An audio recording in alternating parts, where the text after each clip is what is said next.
trik Mhm. dia untuk mendapatkan apa yang diinginkan dia fine-fine saja gitu. Kata-kata yang sekiranya mampu gitu memanipulasi itu seperti apa?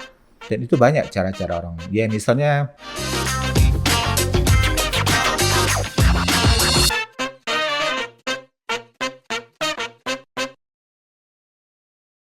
Hai, selamat datang di UCAST. Balik lagi bersama aku Yoli dan hari ini aku telah mengundang seseorang.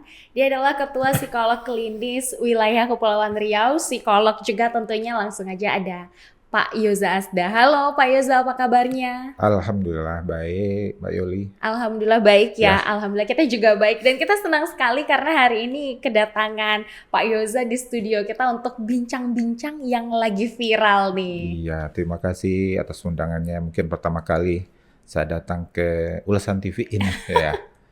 Mungkin saya bisa untuk berbagi di sini, Mbak Yuli. Iya, berbagi yang Iya. tentunya bermanfaat untuk menemani Oh teman-teman iya weekend di rumah betul. ya Pak ya.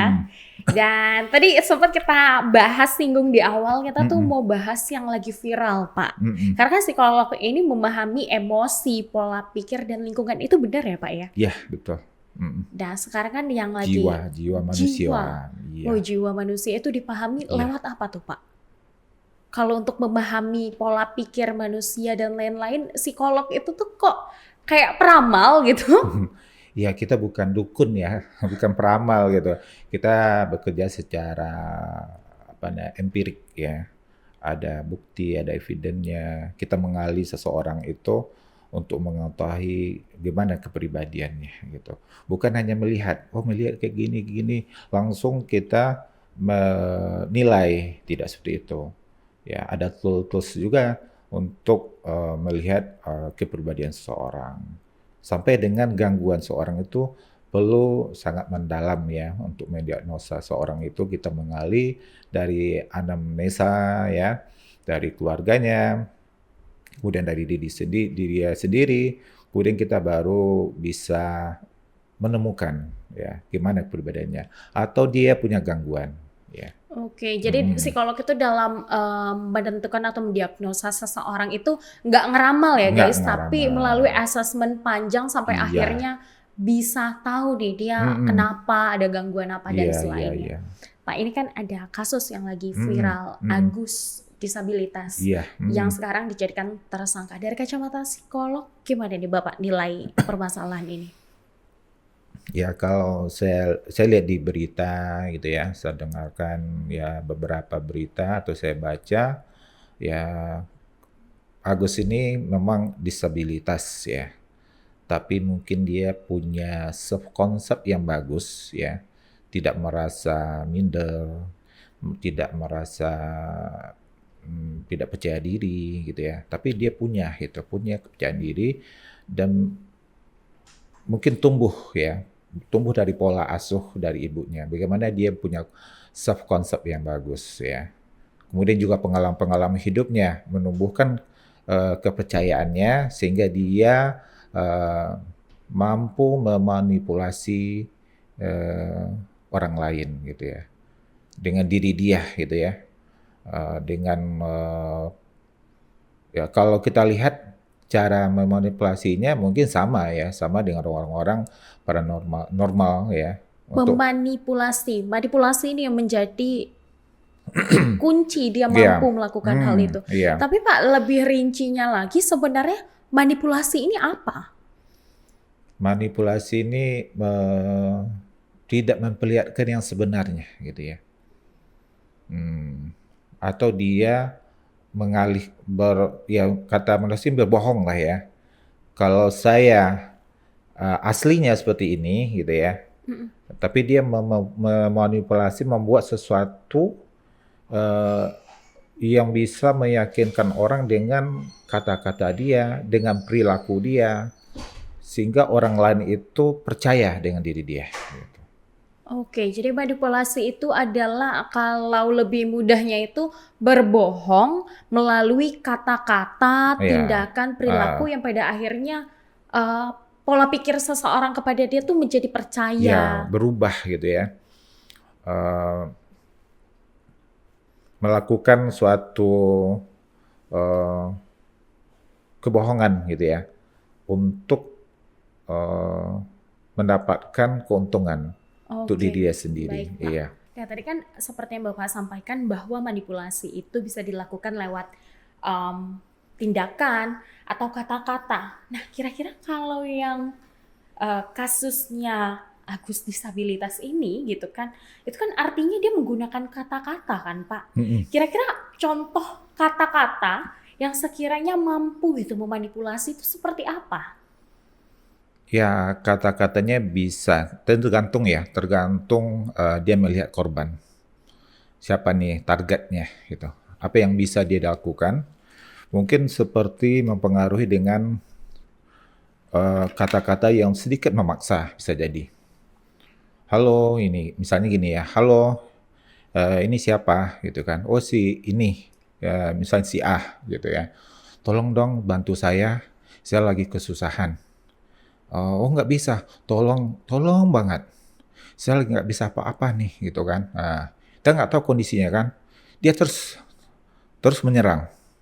Sebelum kita nggak nutup nih gitu ya. Kita korban juga tahu nih, kasihan nih orang gitu ya.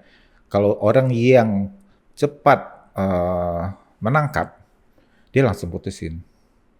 Karena dia nggak tahu siapa yang nelpon misalnya. Nah, tapi kalau yang ini ya, misalnya dia udah tahu nih korban ini bisa dipengaruhi. Mhm. Nah, dia akan terus mencoba dan mencoba dan akhirnya si korban mengiyakan.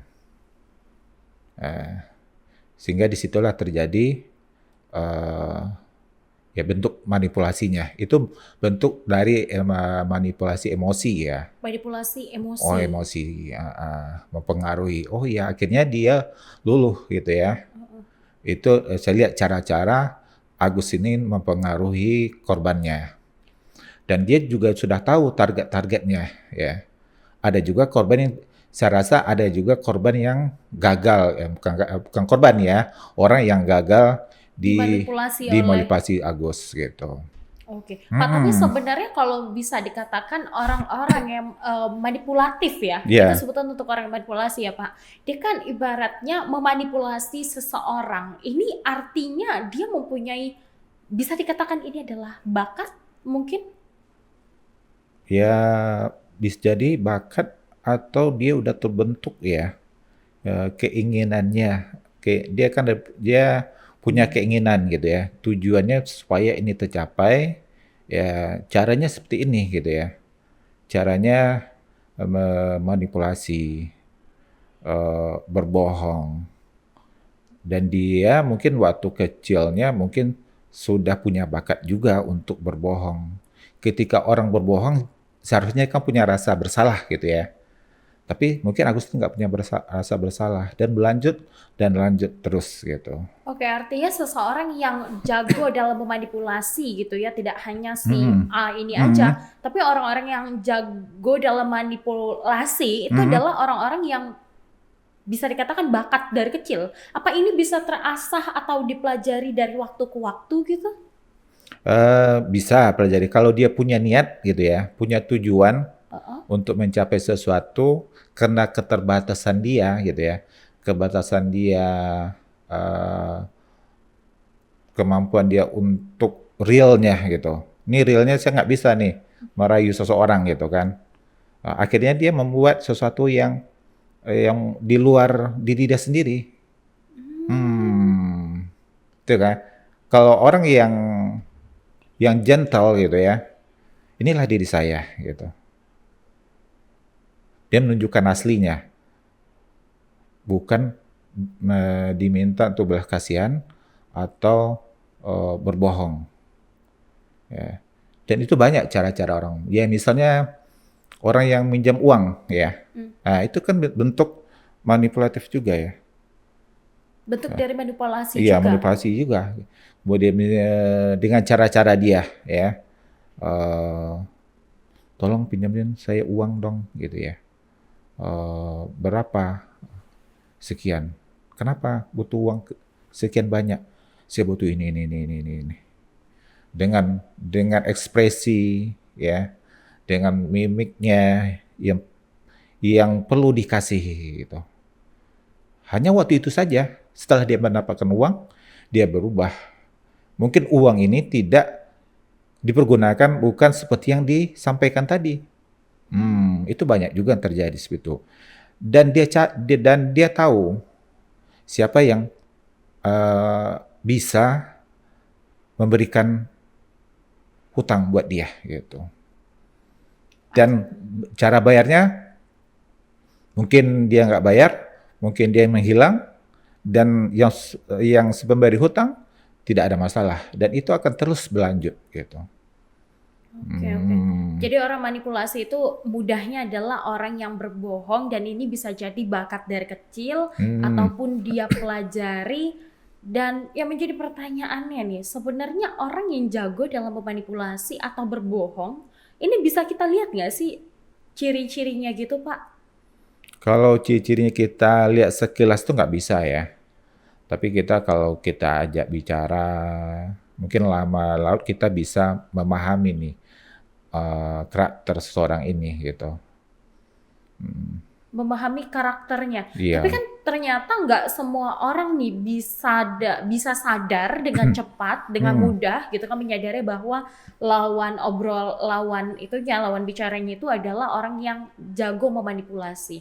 Nah, pertanyaannya gitu, bagaimana sih diri kita sendiri itu dapat dengan mudah mengidentifikasi bahwa orang ini ngobrol sama kita, dia adalah orang asing, tapi dia punya maksud jahat, atau bahkan manipulasi ini bisa dilakukan oleh orang-orang terdekat juga ya, Pak? Bisa jadi, Nah, bisa.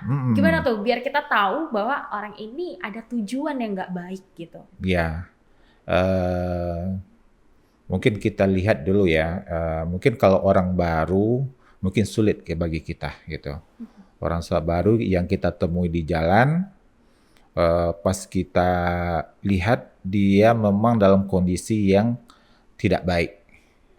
Ya, cepat ya. Orang yang punya empati yang tinggi itu cepat tersentuh gitu ya. Akhirnya dia terberdaya dengan perilaku orang tersebut. Tapi kita harus sadar nih gitu ya. Harus sadar. Harus mengingat nih, ini betul kita orang baru gitu. Kita nggak usah langsung respon ya, langsung memberikan suatu bantuan terhadap seorang tersebut. Kita harus benar-benar menganalisa, memahami emosi kita. Ini orang ini perlu nggak dibantu? Logika kita gimana? Cara berpikir logis kita gitu ya. Jangan terbawa dengan emosi. Ya, orang yang sangat membelas, sangat minta dikasihi, itu bagaimana gitu. Apakah real atau ini hanya akal-akalan dia saja gitu ya. Kita bisa lihat nih ya, seseorang yang berperilaku tersebut kan dia akan melebihi dari kondisi dia sebenarnya gitu. Orang yang sifatnya manipulatif ini gitu. Kita sadar di situ. Jangan langsung terbawa gitu kan. Memang kadang-kadang kita bisa terbawa karena kita nggak kontrol nih emosi kita nih. Langsung dia datang gini-gini gitu. Misalnya jarang yang penipuan-penipuan lewat handphone. Nah, itu juga dia punya trik tersendiri gitu ya. Kita kadang-kadang mengiyakan. Dia mungkin udah tahu nama kita. Bisanya menelpon, halo, ini Bapak Yoza ya? Iya, gitu kan. Tinggalnya di Tanjung Pinang ya? Iya, gitu kan. Mengiyakan itu udah merubah nih. Udah merubah emosional kita nih. Dia tahu tentang kita, penilaian kita terhadap diri dia orang benar juga, gitu kan. Dia mengiring kita untuk mengatakan iya, gitu. Dan ketika dia mampu mengiring kita untuk mengatakan iya, dia akan lebih mudah untuk kata-kata berikutnya yang bisa kita terima gitu. Oke, jadi emosi kita yang pada akhirnya terperdaya dengan kata-katanya itu. Kata-katanya itu. Oke. Nah, tapi Pak, sebenarnya kalau orang-orang manipulatif ini gitu kan mencari korban, itu orang-orang seperti apa yang biasanya itu menjadi target utama atau bisa nih gitu? Biasanya mereka acak juga sih ya. acak, kemudian kalau sudah berhasil sekali, itu Mhm. kan dia akan mengulang lagi gitu. Ini bisa nih diperdaya gitu ya. Tapi kalau dari Bapak sendiri pernah dapat kasus pasien ya yang datang ke Bapak dengan dia merasa dia adalah orang yang manipulatif mungkin atau justru korban yang datang ke Bapak pernah? Kalau orang yang manipulatif dia menikmati, Oh dia menikmati. menikmati dengan cara dia itu gitu.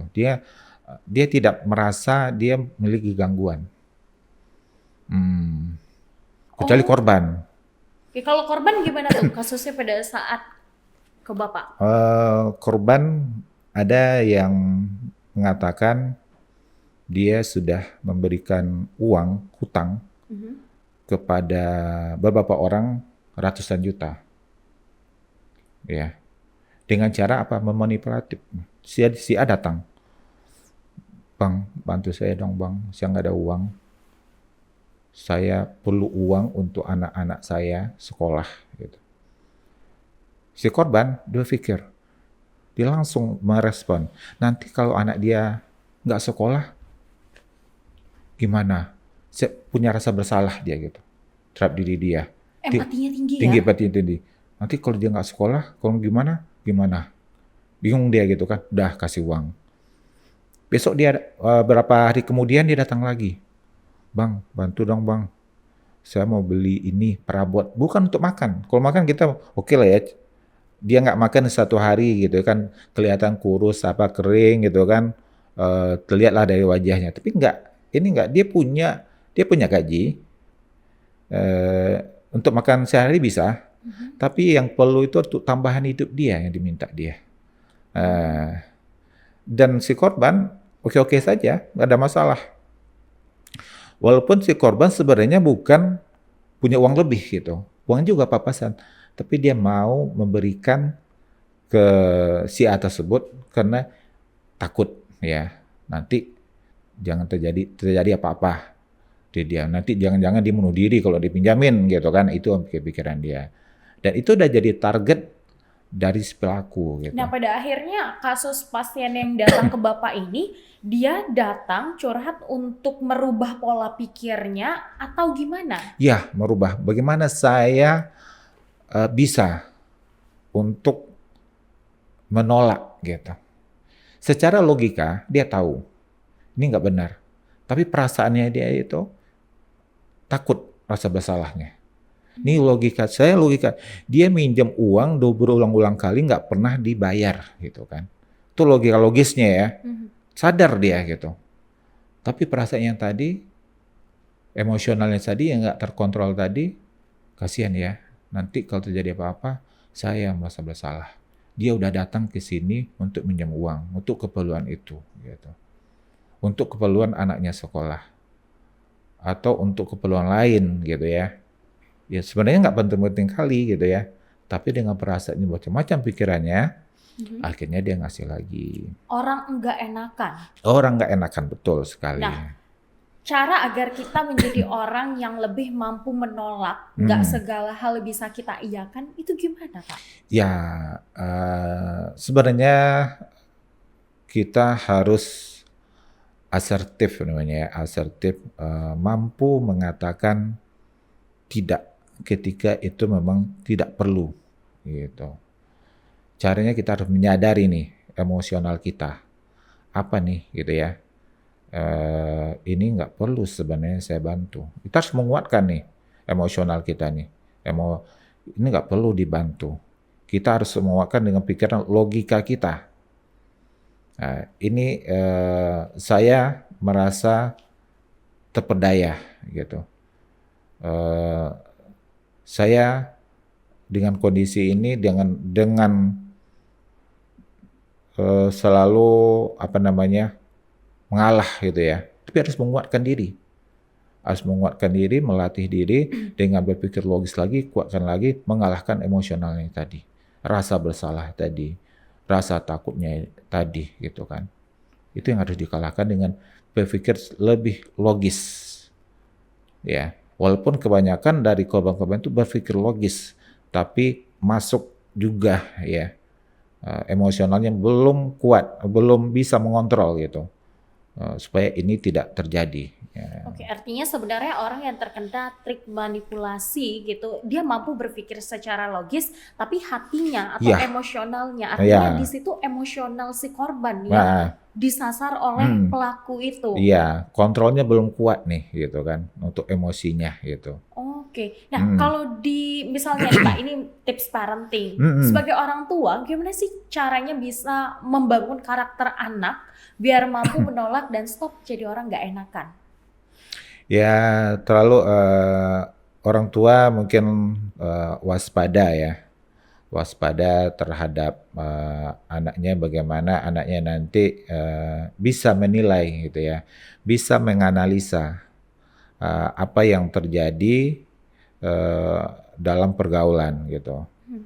Dan anak-anak juga harus eh, kemampuan untuk bersosialisasi. Ya. Kemudian disitulah dia menemukan pengalaman-pengalaman hidup dengan orang lain. Kemudian kemampuan-kemampuan menyelesaikan masalah, problem solvingnya.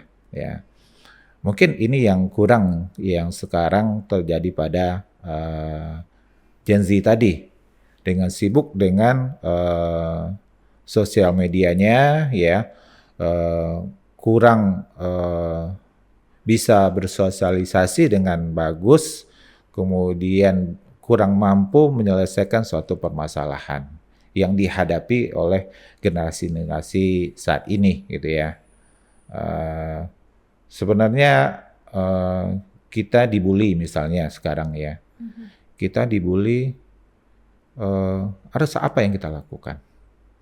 Harus kita mengadu, harus kita kuat, ya. Dibully itu pasti akan terjadi selama rentang kehidupan kita. Dari kita kecil sampai dewasa, pasti kita akan, sampai mati kita mungkin bisa dibully orang juga gitu. Tapi kita harus kuat di situ, ya. Harus kuat menangkis bulian-bulian ini, gitu. Dengan memahami kenapa ini terjadi bulian. Apakah kita harus merespon? Yang merespon itu siapa? Diri kita kan. Gimana kita meresponnya? Harus kita sakit hatikah? Atau kita streskah dengan bulian itu? Itu tergantung cara kita meresponnya dengan pikiran kita gitu. Bukan langsung langsung kita namanya apa namanya down gitu ya, kan banyak kan down ya. Nah, karena tidak mampuan mereka untuk menyelesaikan bulian tersebut. Nah, maka anak-anak itu dilatih untuk mampu menangkis bulian tersebut, bukan menghindar ya. Dan pasti ya bulian bulian di sosmed aja ya, banyak banyak kan orang-orang diserang ya di Mhm. sosmed gitu ya. Jadi memang artinya cara membangun karakter itu dari kecil ya Dari Pak, kecil ya. agar mampu menolak, tidak mudah untuk dimanipulasi tadi Mm-mm. karena nggak enakan tadi ya Pak. Iya, Artinya nggak mampu enakan. menolak itu salah satu proteksi diri menghindari perilaku-perilaku tidak menyenangkan dari orang lain. Iya, betul. Nah, ini menarik. Tadi sempat Bapak katakan bahwa nggak ada orang yang manipulatif datang ke psikolog karena katanya dia tidak merasa bersalah. Iya, mereka dia nggak bermasalah, dia menikmati gitu, menikmati perilaku-perilaku yang udah berjalan seperti ini gitu ya. Tapi dia sadar nggak maksudnya kayak ada yang something wrong gitu sama dia. Ya kalau merasa bersalah mungkin ada gitu ya. Tapi karena dia menikmati dan menganggap itu adalah cara dia, trik Mhm. dia untuk mendapatkan apa yang diinginkan dia fine-fine saja gitu. Kan dia orang manipulatif kan punya tujuan ya, Mhm. tujuan untuk mendapatkan apa yang diinginkan dia tadi. Sehingga dia akan terus melakukan Ketagihan. tagihan. Oh, kalau saya pingin itu, ini caranya. Kalau saya pingin yang ini caranya gitu. Hmm. Eh, Makanya banyak orang-orang yang apa namanya, yang di jalanan itu ya, dia Oh. sadar gitu ya. Tapi dia merasa mendapatkan Mhm. apa yang diinginkan dia di jalanan itu gitu. Pengemis gitu ya. Mhm. Pengemis itu bentuk manipulatif juga.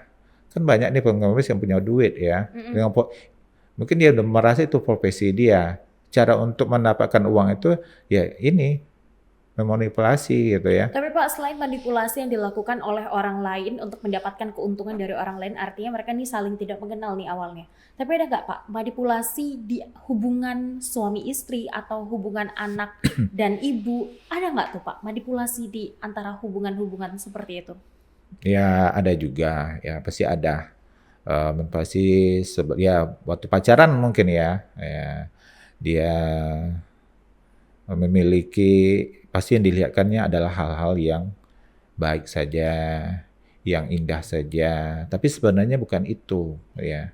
Atau karakternya sebenarnya dia menemukan orang yang pasangannya pingin orang yang penyabar, orang yang penyayang gitu ya. Sebenarnya dalam diri dia bukan orang penyayang, orang yang sabar. Dia tersiksa dengan sabarnya atau dengan memperhatikan orang lain gitu. Mhm. Eh, Waktu itu pasti dia melakukan manipulatif gitu ya. Eh, Kapan? Kalau dia udah nggak tahan lagi gitu, Mhm. keluarlah aslinya gitu ya. Oh, oke. Eh, Tidak bisa lagi mengontrolnya gitu ya. Nah, keluarlah inilah bentuk dari aslinya seseorang. Ya. Tapi Pak, andaikan ternyata kita menikah dengan seseorang yang Hmm. manipulatif nih, jago berbohong, Hmm. atau dia pelaku tapi mengaku jadi korban, itu bagian dari manipulasi juga? Iya. Oh, Ah, bagian juga. iya. Nah, Itulah cara dia untuk meyakinkan bahwa dia korban gitu ya. oke. Jadi Hmm. playing victim itu juga bagian dari Iya, manipulasi. proaktif. Iya, betul sekali. Nah, dampak jangka panjang kalau kita hidup berdampingan dengan seorang yang jago berbohong atau manipulatif itu apa, Pak? Ya, tergantung dari kitanya. Bagaimana kita mensikapi orang yang manipulatif tadi. Nah, Ya, gimana caranya? apakah kita bisa menerima dia? Ya, oke, dia orangnya memang seperti itu manipulatif. Saya nggak yakin dengan diri dia, tapi itulah diri dia gitu. Itulah karakter yang ada dalam diri dia. Kalau kita pahami, kalau kita nggak peduli apa yang dikatakan dia, apa yang diperbuat dia gitu kan, kita nggak yakin. Mungkin kita dia ngomong eh, panjang lebar ya, Mm-mm. mungkin kita percaya cuma 10%-nya dari apa yang disampaikan dia gitu. Oh, oke. Kita oke-oke aja gitu kan. Oh, saya nggak percaya. Orangnya emang kayak gitu kan. Selalu suka berbohong. Yang apa yang dikatakannya eh, perlu diteliti lagi atau nggak perlu diteliti lagi gitu kan. Udah yakin bahwa Hmm. dia akan bohong ini gitu Jadi kan. kalau misalnya bisa membatasi diri untuk tidak mudah percaya ya oke-oke aja. Tapi kalau misalnya berlanjut tidak sadar pada akhirnya akan hidup di bawah pengaruh si pelaku ini ya Pak ya? Iya. Tapi kalau kita harus sadar gitu ya. Kita sadar hidup dengan orang yang suka memanipulasi gitu ya. Mhm. Udah kita nggak apa-apa, nggak ada masalah sebenarnya kalau kita bisa menyesuaikan diri dengan diri dia. Eh, tapi kecuali kita nih terberdaya nih gitu ya, selalu mengiyakan apa yang disampaikan dia. Sebenarnya orang manipulatif itu ya mungkin setelah ini dia nggak udah lupa gitu ya, cepat gitu ya. Nanti lagi bohongin lagi sini, tidak merasa berbohong, tidak merasa itu korban dia gitu kan. Kan dia terus melakukan. Karena tadi tidak ada rasa bersalah dia, salah bersalah dari diri dia gitu. Oke, oke. Mhm. Nah tadi selain dari manipulasi tadi Pak, yang kasus si A ini ada juga Pak yang viral. Kasus di mana seorang anak dia menyakiti satu satu keluarganya yang terdiri dari ayah, ibu, dan Mhm. neneknya. Ini Iya. juga viral, sempat Mhm. menjadi perbincangan gitu kan di Iya media iya iya. sosial. Mhm. Itu dari kacamata psikolog gimana? Ya bisa jadi dalam kondisi yang tertekan ya. Eee, Kenapa dia bertindak seperti itu pasti ada penyebabnya. Tidak mungkin muncul tiba-tiba dia melakukan tindakan yang ekstrim ya, sampai melakukan pembunuhan ya. Bisa jadi orang ini selalu diasah adalah kognitifnya, Kognitif itu apa tuh Pak? cara berpikirnya Oh cara saja, berpikir. ya. Tidak dilatih bagaimana merasakan, ya, emosionalnya tidak juga dilatih. merasakan ya bagaimana perasaan dia ya. Tapi dia lebih banyak berpikir dengan logika saja gitu. Dipaksa untuk berpikir harus ini, harus ini, harus ini, harus ini gitu. Bisa jadi ya. Akhirnya dia tertekan, akhirnya terstres. Muncullah tindak-tindakan yang tidak berpikir panjang ya. Oke, jadi artinya stres itu tidak hanya dapat dialami oleh orang dewasa, namun pada anak-anak yang mendapatkan tekanan terus-menerus dari bahkan orang tuanya itu bisa mengalami stres juga, Pak. Dia stres. Bayi pun bisa stres. Stres pada anak, ini banyak nggak sih Pak ditemukan sebenarnya? Ya, stres pada anak ada gitu ya. Tapi tingkat stresnya mungkin tidak terlalu tinggi gitu ya. Sekarang anak-anak gitu ya, anak-anak sukanya main apa sekarang? Main game. Main game, main gadget ya. Ketika anak-anak itu dilarang untuk main game, yang udah terbiasa nih gitu ya, kita salah mendidik dia nih. Itu menjadi pemicu stres juga Pemicu untuk dia. stres ya, ketika kita larang nih, ya, kita nggak main game lagi, pada sebelum jadi kita bolehkan untuk main game gitu kan, kita langsung cut. Itu bahaya juga itu kan, dia akan stres. Kalau caranya gimana? Kita harus pelan-pelan nih ya, pelan-pelan untuk merubah perilaku seseorang. Ya kalau kita udah terlanjur mendidik dia, membiarkan dia bermain game dengan waktu yang panjang, yang tidak terkontrol, tidak punya jadwal, itu juga tidak baik ya. Akhirnya kita merubah nih gitu. Merubahnya juga pelan-pelan, step by step ya. Mungkin hari ini dia boleh megang HP dalam satu hari, dulunya bisa 5 jam atau 7 jam, kita kurangi 5 jam dulu gitu. Nggak bisa langsung 1 jam, nggak bisa. Itu bisa memicu Stres stres pada iya, anak. pada anak. Artinya bukan hanya sekedar dari tekanan orang tua untuk dituntut belajar, Bukan, tapi ya. anak-anak hari ini mudah ya. Mudah ya, kita nggak ada HP aja gitu ya. Sehari nggak megang HP bisa jadi stres dia. Tapi ada nggak Pak anak yang dalam kondisi stres, anak bisa depresi nggak sih Pak? Depresi kalau lama bisa depresi. Kalau dia stres terus depresi bisa. Bapak pernah nggak menghadapi satu pasien yang dalam kondisi dia adalah anak-anak tapi dia stres gitu? Bisa, ada. Terus perilaku ekstrim seperti apa Pak yang mereka lakukan? Ya macam-macam ya. Ada yang menolak apa yang diperintahkan oleh bapaknya atau orang tuanya. Nggak mau berdiam diri saja, nggak mau sekolah, nggak mau makan, masuk kamar sendirian gitu ya. Dan dia belum bisa untuk lari karena dia masih punya ketergantungan sama orang tuanya, makannya semuanya. Dia hanya melakukan tindak-tindakan yang memungkinkan orang tuanya khawatir gitu. Lalu bagaimana cara sebagai orang tua untuk melakukan pola asuh agar anak-anak itu cenderung jauh dari perilaku ekstrim, lalu juga dari secara mental dia sehat, itu seperti apa Pak? Ya caranya ya pertama kita punya norma sebenarnya ya, norma kehidupan. Kita selalu mengingatkan anak mana yang salah, mana yang benar. Kita juga harus konsisten terhadap anak dan mendidik anak. Kalau ini memang dilarang gitu ya, ini nggak boleh ya. Ya nggak boleh gitu ya. Jangan ini sekarang dilarang, besok boleh. Anak kan bingung. Ini sebenarnya dibolehkan tidak? Atau ibu membolehkan, bapak melarang. Itu juga ambigu. Anak jadi itu lebih bahaya sebenarnya gitu. Maka kita harus konsisten dalam mendidik anak, kemudian selalu mengingatkan akan norma-norma masyarakat, selalu mengingatkan kata-kata misalnya, kata-kata ini nggak pantas, diingatkan, jangan dibiarkan, jangan menjadikan itu jadi kebiasaan dia. Kalau kebiasaan udah lama-lama gitu ya, akan tumbuh menjadi suatu kepribadian dia. Itu akan sulit untuk merubahnya. Dan itulah yang harus kita waspadai ya terhadap dalam mendidik anak. Mendidik anak ini seni sebenarnya ya.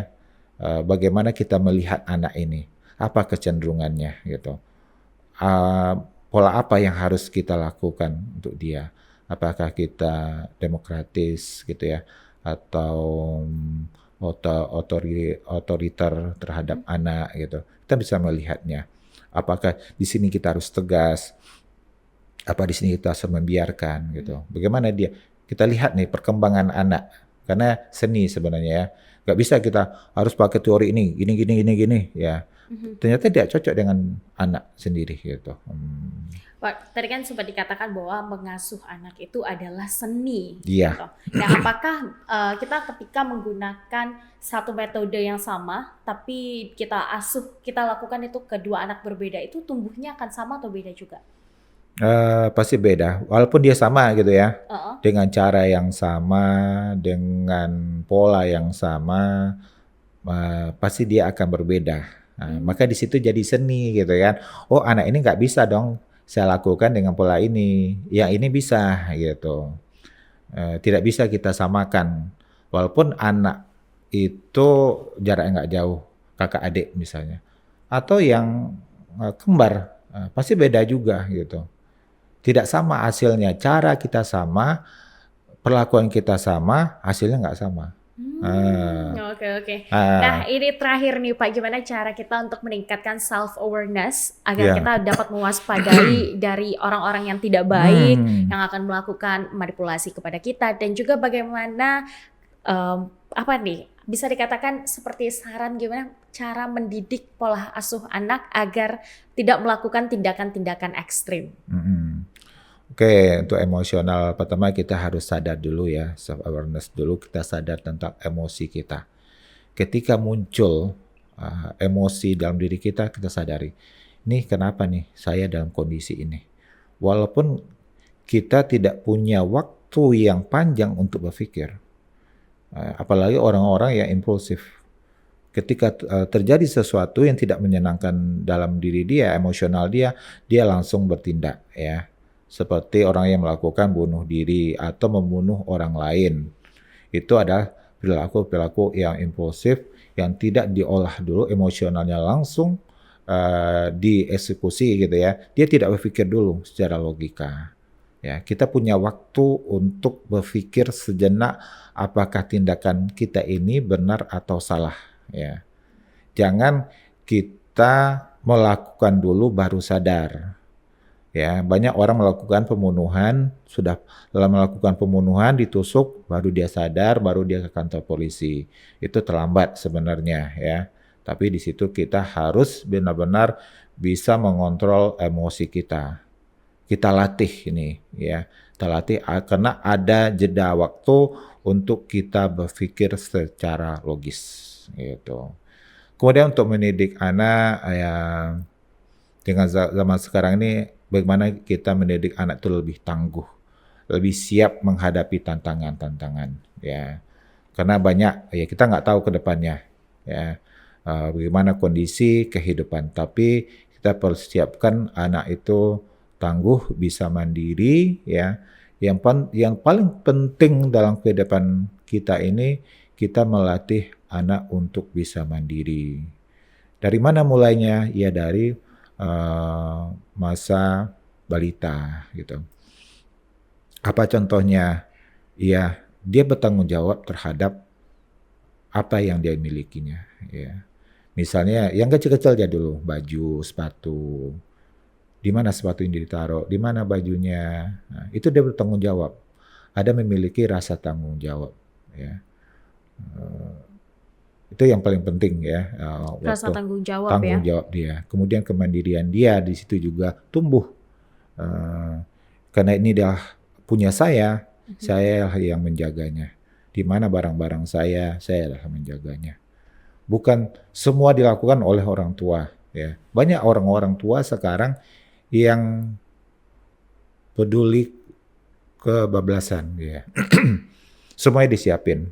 Oke. Hmm. Jadi itu adalah salah satu ya Pak ya, Iya. cara bagaimana membentuk anak agar jauh dari perilaku ekstrim.